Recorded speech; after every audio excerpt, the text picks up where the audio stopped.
सभी महिलाएं वास्तव में एक कठिन समस्या का सामना करती हैं और वह यह है कि उन्हें कब आपके लिए संतोष करना चाहिए और कब बेहतर है कि बस आगे बढ़ें और किसी बेहतर व्यक्ति के आने का इंतजार करें। क्योंकि बात यह है कि वह एक प्रतिबद्ध संबंध चाहती है, वह एक परिवार चाहती है, लेकिन सिर्फ किसी गैर जिम्मेदार व्यक्ति के साथ नहीं। वह यह सबसे अच्छे आदमी के साथ चाहती है जो उसे मिल सकता है। जब से वह किशोरी है, लड़कों का एक लगातार सिलसिला उस पर लाइन मारता आ रहा है और अगर वह सुंदर है तो और भी अधिक लड़के उसे संपर्क करते हैं। अगर वह व्यायाम करती है और अपने शरीर का ख्याल रखती है तो और अधिक और बेहतर लोग उससे संपर्क करते हैं। अगर वह मजेदार और शिक्षित है तो और भी बेहतर उम्मीदवार आते हैं। लड़के उसके आसपास तभी आते हैं जब वे महसूस करते हैं कि वे उसकी श्रेणी में हैं। अगर आप किसी महिला को देखते हैं और आप उससे 2 अंक कम हैं तो आप उसके पास भी नहीं जाएंगे। अगर वह सुंदर, सुशील और अमीर है और आप अच्छे दिखने वाले नहीं हैं, आपके पास पैसे नहीं है और आप उस सामाजिक वर्ग का हिस्सा नहीं है, तो तुम जानते हो यह एक निष्पक्ष व्यापार नहीं है। और हम पुरुष भी ऐसा ही करते हैं। अगर कोई महिला तुमसे 2 अंक नीचे है तो शायद तुम उसे एक रिश्ते के लिए तैयार हो, लेकिन उसे गंभीरता से नहीं लेते। मैं प्रत्येक व्यक्ति को एक बार की तरह देखता हूं।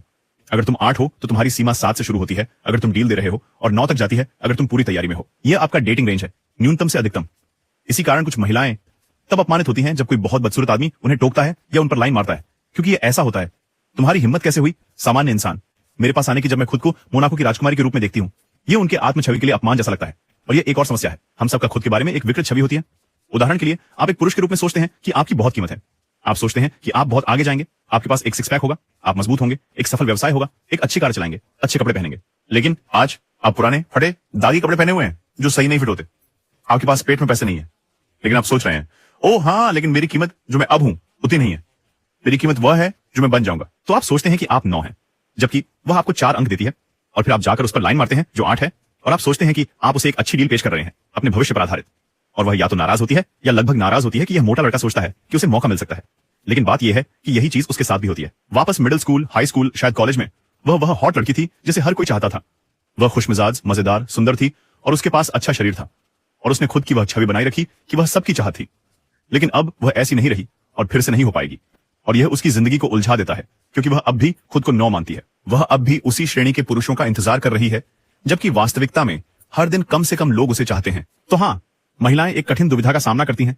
समस्या यह है, मैं सबसे अच्छे आदमी को पाना चाहती हूं, लेकिन मेरे पास अनंत समय नहीं है और हर साल मेरी मांग कम होती जा रही है। तो मैं क्या करूं?